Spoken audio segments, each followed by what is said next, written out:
नाही तर आपण जर समजा आपापले भरकतच राहिलो, चाललंय म्हणणं नाही पाटील लय भारी येतं, पाटील अगदी काय रात्री गोंडा लावला होता मला मागं बघू नये म्हणून.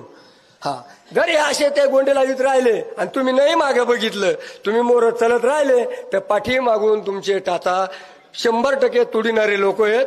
त्याच्याकरता त्याला राजकारण न्यायचं, तुमचं आरक्षण न्यायचं म्हणजे हे काही याचं नाही, लेकरा बाळाच्या भविष्याकरता नाही किंवा गरीब मराठ्याचा लढा नाही आहे, सामान्य मराठ्याकरता काही नाही. याच्यात प्रस्थापित मराठा हे जी आहे कारखानदारी राजकारण, याच्याकरता ह्यो मनोज जरांगेचा लढा आहे, ह्यो सामान्य मराठ्याकरता नाही. सांगा तुम्ही मला, आज बी त्याच्याकडं 1300 कोटीचे कामं आहेत. 1300 कोटीचे कामं 1300 लोकांना दिल्याच्या नंतर 1300 लोक येणार का नाही बाबू? आता हा मागून काही तुम्ही कोणी चहा पेलेले आहेत का? आहेत का कोणी चहा पेलेले?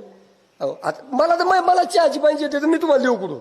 हा, कारण उगाच 1300 कोटीचे कामं 1300 लोकांना दिले तर किती लोक झाले? 1300. वाळू माफीवाल्याचे तुम्हाला सांगतो 200 टिप्पर चालू येतं गेवराई आणि आंबट तेवढ्या परिसरात. 200 टिप्पर मागे, एका टिप्पर मागे 1000 रुपये रोज. किती रुपये झाले ते? 2 लाख रुपये रोज. आणि त्या 200 टिप्परवाले 200 माणसं, हे 1300 ते 200 किती झाले? 1500. मग 1500 माणसं 1000 माणसं यायला काय आवड आहे का? आता इथं आपला असं झालंय की तिची बायको शेण काढायला गेली तर नवरा बैल सोडून जातोय. नवरा बैल सोडून जातोय तर पोरगा कुठं म्हणलं शाळा जाता जाता मध्येच हुकलंय. म्हणजे असेच फजिती आता आपल्या गरीबाच्या, आणि त्याच्यात ते बोट घालायला चाललेत. अरे बाबा, तुम्ही काय आमच्यात बोट घालू नका.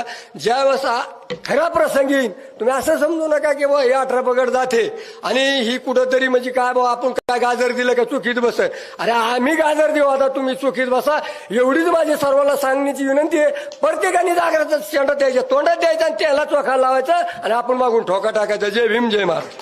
अशा नवनवीन व्हिडिओ पाहण्यासाठी चॅनलला लाईक आणि सबस्क्राईब करा.